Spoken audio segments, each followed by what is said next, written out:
देखो भाई, आपकी जो चैप्टर नंबर 1 इकोनॉमिक्स क्लास 9 है ना, अर्थशास्त्र की बुक है। चैप्टर नंबर 1 जो है वो है पालमपुर गांव की कहानी।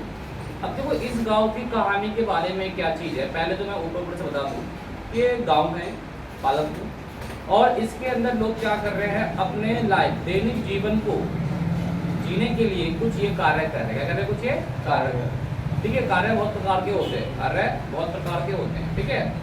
तो उस कार्य में क्या क्या लोग कर रहे हैं ये वो हमें चैप्टर में पढ़ेंगे, ठीक है।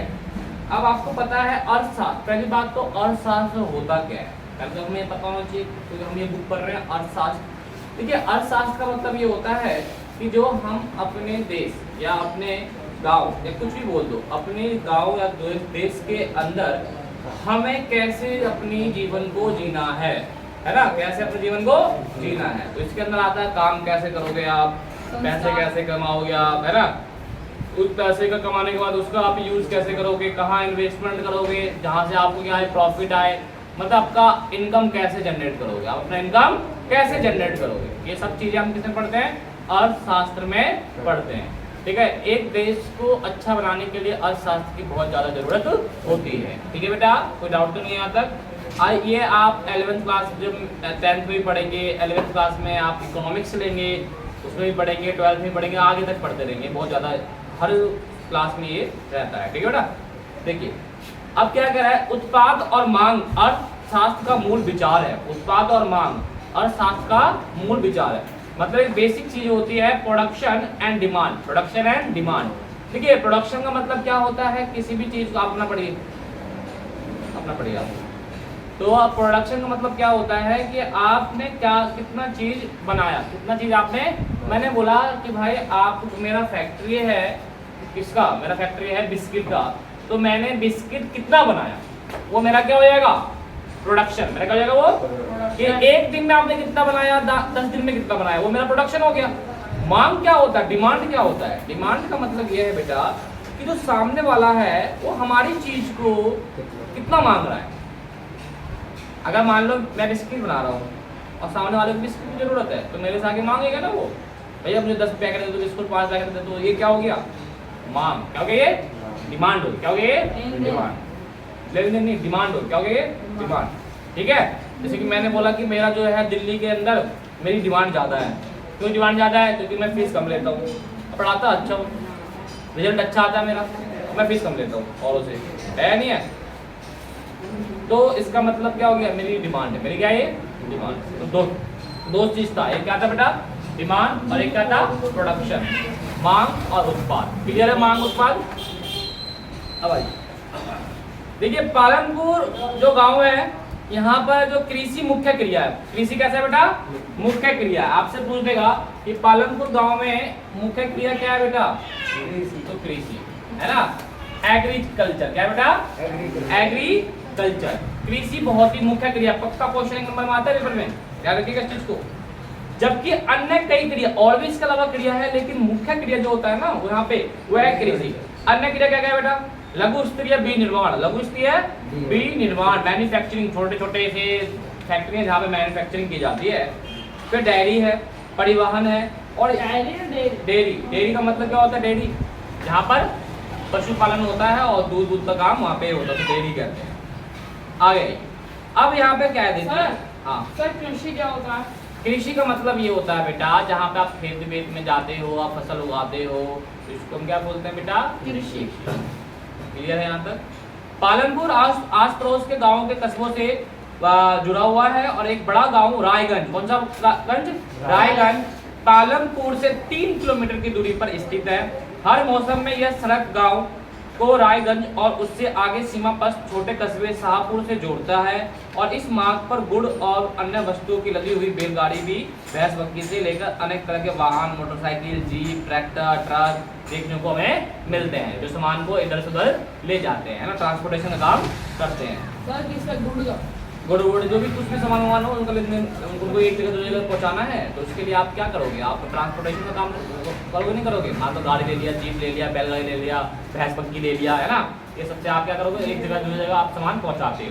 क्लियर है या नहीं है, ये तो नहीं है भाई हर्ष ने बना लिया 1 2 3 करा, सामान पहुंच गया दूसरे के यहाँ, चुटकियों में, ऐसा तो होगा नहीं ना। आपको क्या करना हो, गाड़ी करनी होगी, पैसे देने हो गाड़ी वाले को, ले जाएगा सामान को, पहुंचा देगा जहाँ वो पहुंचा, है नहीं है? ठीक है नहीं है? ये तो नहीं है ना भाई कि ना कोई, ये क्या नाम है, सुमित ने बना लिया 10 पैकेट बिस्किट, उसके बाद छू मंत्र बोला, बिस्किट गया वो, पहुंच गया जहाँ पहुंचना था, ऐसा होगा, है ना? आगे देखिए, इस जो गांव है ये, इसमें 450 परिवार रहते हैं। कितने रहते हैं बेटा? 450 परिवार रहते हैं, और इसमें कि 80 परिवार तो ऐसे हैं जिनके पास भूमि बहुत ज्यादा है, भूमि बहुत ज्यादा है ना, जिसको हम बोलते हैं जमींदार। क्या बोलते हैं बेटा? जमींदार बोलते हैं। और उनके मकान भी कैसे हैं? मकान भी अच्छे हैं, वो जमींदार है, पैसे वाले होंगे, फिर मकान भी अच्छे होंगे, है या नहीं है? और वहाँ पे कुछ दलित जाति के लोग भी रहते हैं। दलित जाति मतलब क्या होता है बेटा? छोटी जाति, है ना, जिनमें कुछ मिट्टी और फूस के बने हुए घर हैं। उनके घर कैसे हैं? मिट्टी और फूस, पैसे कम है भाई, धनी लोग नहीं है। फूस का मतलब बेटा वो होता है घास फूस घर बने जो होते हैं, कच्चे घर होते हैं। हाँ बिल्कुल सही बात। आगे अब आता है उत्पादन का संगठन, प्रोडक्शन ऑर्गेनाइजेशन, है ना, या organisation of production. Next topic होगा, देखो बेटा, नेक्स्ट पेज पलटो। उत्पादन का प्रयोजन ऐसी वस्तु और सेवाओं उत्पादित करना है जिनकी हमें जरूरत है। वस्तु और सेवाओं को उत्पाद हेतु 4 चीज आवश्यकता है। देखो वेरी वेरी इंपॉर्टेंट, प्रोडक्शन करना है तो प्रोडक्शन के लिए आपको कितनी चीज की आवश्यकता है? 4 चीज की आवश्यकता है प्रोडक्शन करने के लिए। क्लियर है नहीं है? अब वो 4 चीजें क्या क्या है? है? देखो, पहला चीज है भूमि। पहला क्या चीज है बेटा? भाई भूमि होगा तभी तो फैक्ट्री बनाओगे, भूमि नहीं होगा तो फैक्ट्री बनाओगे? क्योंकि फैक्ट्री में तो प्रोडक्शन होता है, पहला चीज क्या हो गया? भूमि। हाँ, और उसके बाद आता है आपके पास श्रम, है ना। श्रम का मतलब क्या होता है बेटा? लेबर। क्या होता है बेटा? लेबर। लोग वगैरह रहेंगे तो काम कौन करेगा, है नहीं है? कोई डाउट तो नहीं है? तीसरी चीज होती है भौतिक पूंजी। क्या होती है? कैपिटल। क्या होती है बेटा? कैपिटल। कैपिटल में क्या कहा जाता है? देखिए, 2 तरह के कैपिटल होते हैं। कितने तरह के कैपिटल होते हैं बेटा? 2, है ना। एक होता है आपका अस्थाई पूंजी। क्या होता है बेटा? अस्थाई पूंजी, जिसको बोलते हैं फिक्स कैपिटल। अब देखो, फिक्स कैपिटल में से बड़े बड़े मशीन आ गए, लैंड आ गया, बिल्डिंग आ गई, है ना, ये बड़े बड़े चीज होती है ना जो फिक्स होती है, जो जल्दी आप नहीं खरीदते। मान लो आपने एक बड़ा मशीन खरीदा, तो क्या 2 महीने बाद दोबारा मशीन खरीदोगे आप जल्दी? तो ये बड़ी चीज हो तो बड़ा इन्वेस्टमेंट होगा वो उसी के लिए उसे कहते हैं पूंजी। क्या बोलते हैं? पूंजी या कैपिटल। कैपिटल के बिना कुछ भी प्रोडक्शन शुरू नहीं होता। बिना पैसे के फैक्ट्री लगा सकता है तू? नहीं। क्लियर लगता ना? बस। एक होता है कच्चा माल, नगद। कच्चा माल होता है, कच्चा माल का मतलब क्या होता है? मान लीजिए एक बिस्किट है, बिस्किट बनाने के लिए क्या क्या चीज चाहिए तुम्हें? चीनी, मैदा चाहिए नहीं चाहिए? दूध चाहिए नहीं चाहिए? हाँ, आटा वाटा, जो ये सब चीज चाहिए, ये होता है कच्चा माल। क्या होता है ये? कच्चा माल। क्या होता है ये? कच्चा माल। मतलब इनका उतना ज्यादा यूज नहीं, है ना। चौथी आवश्यकता चीज होती है बाजार, है ना। एक चौथी आवश्यकता भी होती है आपको अपने उपभोग हेतु अथवा बाजार में बिक्री हेतु उत्पादन करने के लिए भूमि, श्रम, भौतिक पूंजी के साथ साथ क्या होने चाहिए? उद्यम की जरूरत भी होती है। आजकल इसे मानव पूंजी कहा जाता है। क्या होगा बेटा? मानव पूंजी। मानव पूंजी के विषय में और अधिक अध्ययन हम अगले अध्ययन में करेंगे। अब मानव पूंजी क्या होता है वो मैं अगले चैप्टर में भी आपको बताऊंगा। मानव पूंजी अगले चैप्टर में है मानव पूंजी, है ना। तो बताओ, मानव पूंजी मतलब ये है बेटा कि मानव जो व्यक्ति, मानव के द्वारा भी बहुत सारे काम करेगा ना, ब्रिज बनाना, मंदिर बनाना, है ना, तो मानव भी तो पूंजी काम करता है नहीं? मानव भी देगा तो पूंजी कौन बनाएगा भाई, है? तो उत्पाद भूमि, श्रम और पूंजी के सृजित करने के लिए जिन्हें उत्पादन को के कारण कहा जाता है। तो मतलब उत्पादन के लिए हमें पूंजी चाहिए, श्रम चाहिए, भूमि चाहिए। ये 3 चीज आपको चाहिए ही चाहिए। क्या क्या चाहिए? भूमि मतलब लैंड, श्रम मतलब लेबर, कैपिटल मतलब पूंजी। ये 3 चीज आपको चाहिए। क्लियर है? ये 3 चीज किसके लिए चाहिए? प्रोडक्शन के लिए चाहिए। किसके लिए चाहिए? प्रोडक्शन के लिए। अब आता है आपके पालनपुर में कृषि। पालनपुर में कृषि अभी मैं पढ़ाऊंगा, पालनपुर में कृषि पढ़ाऊंगा। इससे पहले जो भी मैंने पढ़ाया इसे अपने बुक में रीड आउट करो, ठीक है? फिर मैं पालनपुर की कृषि पढ़ाऊंगा। क्लियर है? कोई डाउट तो नहीं है? चलो देखो, अब आपका जो है पालनपुर में कृषि, हम क्या पढ़ रहे हैं बच्चा? पालनपुर में कृषि। देखो, कृषि में क्या है? एक होता है भूमि अस्थाई है। भूमि क्या था बेटा? अस्थाई है ना। पालनपुर में कृषि उत्पादन की मुख्य क्रिया है, बताया था मैं। काम करने वाले 75% लोग अपनी जीविका के लिए क्या करते हैं, खेती पर निर्भर है। कितने परसेंट बेटा, 75%। जो ये आपके लोग हैं 75% जो लोग हैं वो इसी पर क्या है बेटा, निर्भर है, क्या है, डिपेंड है। कितने परसेंट, 75%। तो समझ लो कि सबसे ज्यादा कृषि पे ही लोग आधारित हैं। पालनपुर में वर्ष 1960 में आज तक जुताई के तहत भूमि क्षेत्र में कोई विस्तार नहीं हुआ। उस समय तक गांव की कुछ बंजर जमीन को कृषि योग्य भूमि में परिवर्तित कर दिया गया था और नई भूमि को कृषि योग्य बनाकर कृषि उत्पादन की ओर बढ़ाने की गुंजाइश नहीं है। क्या उसी भूमि से अधिक पैदावार करने की कोई तरीका है? जो बंजर भूमि है, जो बंजर भूमि है, तो क्या उस पर और भी मोर क्रॉप जो है आप उस पर प्रोडक्शन कर सकते हो, नहीं कर सकते, है ना। देखो यहाँ जिस तरह की फसल उत्पन्न की जाती है वो जैसी सुविधाएं हैं उन्हें देखते हुए पालनपुर उत्तर प्रदेश के पश्चिमी हिस्से के गांव की तरह लगता है। आपसे पूछ देगा पालनपुर उत्तर प्रदेश के कौन से गांव की तरह लगता है बेटा, पश्चिमी। और पालनपुर में समस्त भूमि पर कृषि की जाती है, कोई बेकार नहीं छोड़ी जाती। मतलब जितने भूमि होती है ना भाई, सभी पर कृषि की जाती है, किसी भी भूमि को वो बेकार वो डिपेंडेंट होते हैं। तो बरसात के मौसम में खरीफ में किसान ज्वार और बाजरा उगाते हैं और इन पौधों को पशु के चारे के हेतु इस्तेमाल करा जाता है। किसके, उसको बाजरा और ज्वार। इसके बाद अक्टूबर दिसंबर आ जाता है बेटा तो रबी फसल, वो अक्टूबर दिसंबर में आलू उगाया जाता है और जब जैसे सर्दी आती है सर्दी में रबी फसल उगाया जाता है। क्लियर है नहीं है?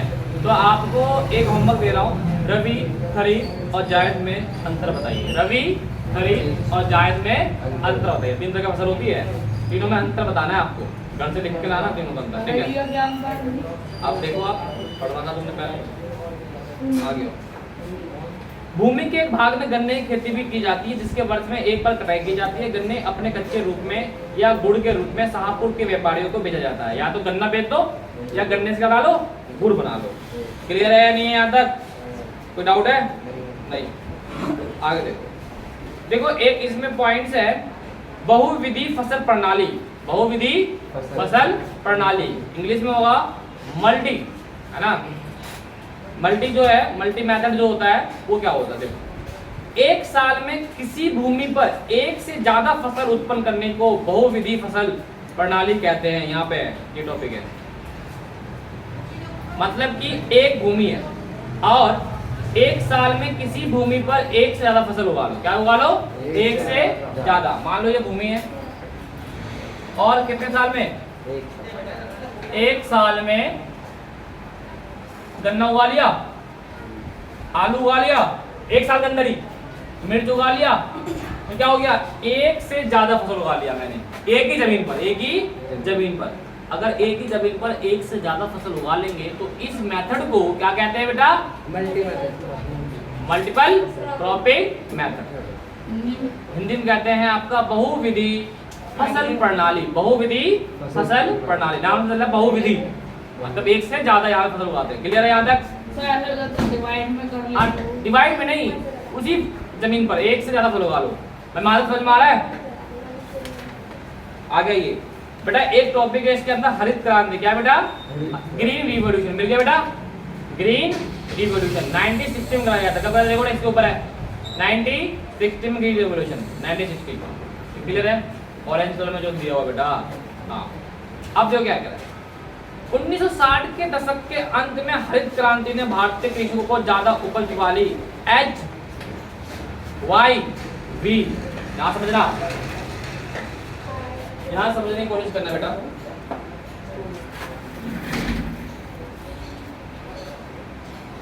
कि 1960 में, कब बेटा? 1960 में क्या आया बेटा? ग्रीन रिवॉल्यूशन आया, जिसको बोलते हैं आप हरित क्रांति बोलते हैं बेटा। क्या बोलते हैं बेटा? हरित क्रांति। और इसके अंदर HYV बीज का यूज करा गया, बीज का यूज करा गया। हाँ, HYV। तो आपने हरित क्रांति कब आया बेटा? तो 1960 में आया। और इसमें कौन सा बीज का यूज करा गया? HYV। इसकी फुल फॉर्म, इसकी फुल फॉर्म आपसे हो जाएगा, ठीक है? क्या बेटा फुल फॉर्म बता भाई? High yielding varieties. High yielding variety, है ना। इसकी जो है उच्च गुणवत्ता वाले, कौन से वाले? उच्च गुणवत्ता वाले इसमें यूज करा गया था। कि मतलब क्या कि मतलब कि थोड़ा सा बीज डालो, बहुत ज्यादा मात्रा में क्या होगा, फसल हो जाएगा। समझ में आया ना, थोड़ा सा ही बीज डालो, बहुत मात्रा में ज्यादा फसल हो जाएगा। ठीक है, और देखिए भाई क्या होता है, ये गेहूं और चावल पर सबसे ज्यादा जोर डाला गया था। किस पे बेटा, गेहूं और चावल पे। किस पे बेटा, गेहूं और चावल, ये दो फसल पे ज्यादा इस पे ध्यान दिया गया था।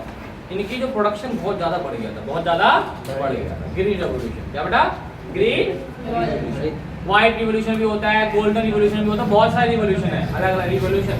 रिवोल्यूशन का मतलब क्या होता है, क्रांति का मतलब कुछ चेंज लाना, कुछ चेंज लाना। तो ये अधिक उपज वाले बीज थे। कौन से थे, अधिक उपज वाले बीज। अब देखिए क्या होता है इसके अंदर, ये भारत में पंजाब, हरियाणा, पश्चिम उत्तर प्रदेश के कृषि के आधुनिक तरीकों का सबसे पहला प्रयोग किया गया था। कहाँ किया गया था, पंजाब, हरियाणा और पश्चिमी उत्तर प्रदेश। पंजाब, हरियाणा और पश्चिमी उत्तर प्रदेश। पश्चिमी उत्तर प्रदेश, पश्चिमी प्रदेश गाजियाबाद, ठीक है। आया बेटा, क्या भूमि यह धारण कर पाएगी, यह आज आपका लास्ट टॉपिक है, इसके बाद मैं नेक्स्ट क्लास में आपको पढ़ाऊंगा। ठीक है, क्या भूमि यह धारण कर पाएगी, तो क्या है इसका मतलब, जमीन एक प्राकृतिक संसाधन है। जमीन कैसा है, नेचुरल रिसोर्स है। कैसा बेटा, नेचुरल रिसोर्स है। अतः इसका सावधानी पूर्वक उपयोग करने की जरूरत है, बहुत ही अच्छे से आपको इसको यूज करना है। वैज्ञानिक रिपोर्ट के संकेत मिलता है कि खेती के आधुनिक कृषि विधियों ने प्राकृतिक संसाधन आधार का अति उपयोग किया है। क्या कह रहा है, अति उपयोग। जो अभी न्यू टेक्नोलॉजी आ रही है ना एग्रीकल्चर के लिए, ये जो है ना भूमि के जो बहुत ज्यादा ही क्या कर दिया, इसमें बेकार कर दिया है ना। आगे आइए, कई क्षेत्रों में हरित क्रांति के कारण खादों को अधिक प्रयोग से मिट्टी की उर्वरता कम कर दी गई है। देखिए क्या होता है, जो अभी आपने क्या बोला कि भाई रातों रात में लौकी उगा लूं, रातों रात में गेहूं उगा लूं, तो इसमें क्या होगा, केमिकल का यूज ज्यादा होगा, नहीं होगा। और केमिकल का यूज होने से, रासायनिक का यूज होने से क्या होता है, मिट्टी का जो उपज है वो क्या हो जाता है, बेकार हो जाता है नहीं है, कोई डाउट तो नहीं है। मान लो आपने कोई बॉडी बिल्डर देखा होगा, बॉडी बिल्डर क्या करता है, इंजेक्शन लगा के बॉडी बढ़ा देता है, जैसे इंजेक्शन की वैल्यू खत्म ऐसा हो जाता है मरियल सा है नहीं। तो नेचुरल चीज नेचुरल होता है, जो नेचुरल होता है नेचुरल से कभी भी खिलवाड़। अगर बाल नहीं आ रहे मत लगाओ दवा, मत लगाओ दवा। पता लगा कि बाल नहीं आ रहा, जाओ बाल उग जाएंगे।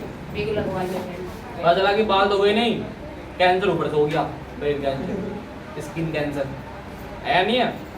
तो जो नेचुरल है नेचुरल से कभी खिलवाड़ मत करो। क्लियर है या नहीं है? तो आपको अब आएगा नेक्स्ट टॉपिक है, पालमपुर के कृषकों में भूमि किस प्रकार वितरित है। मतलब पालमपुर के जो कृषि है ना, उनको जो भूमि है, लैंड है, वो कैसे डिस्ट्रीब्यूशन करा गया, किसको कितना लैंड मिला है। इस पर लगा लीजिए नेक्स्ट क्लास में पढ़ाऊंगा इसे। क्लियर है, डाउट नहीं है ना, घर पे इसे पढ़ लेना पूरा का पूरा। ठीक है, अभी जो नेक्स्ट टॉपिक लगाया वहां से नेक्स्ट क्लास पढ़ाएंगे।